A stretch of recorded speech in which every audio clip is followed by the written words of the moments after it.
চলে এসেছি নতুন সবজি পালং শাক দিয়ে পালং পনির বানাবো। তো চলো ঝটপট রেসিপিটা দেখে নাও। আর আমার চ্যানেলে নতুন বন্ধু হলে অবশ্যই কিন্তু চ্যানেলটাকে সাবস্ক্রাইব করে পাশে থেকে যাও।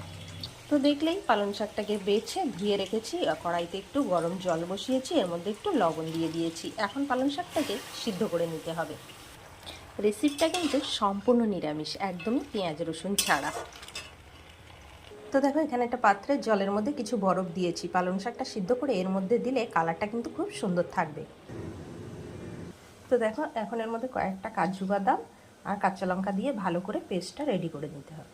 তো দেখো পেস্টটা রেডি করা হয়ে গেছে। এখন কড়াইতে দিলাম একটু তেল আর একটু ঘি, এর মধ্যে দিয়ে দেবো গোটা জিরে। এখন এর মধ্যে দিব পেস্ট।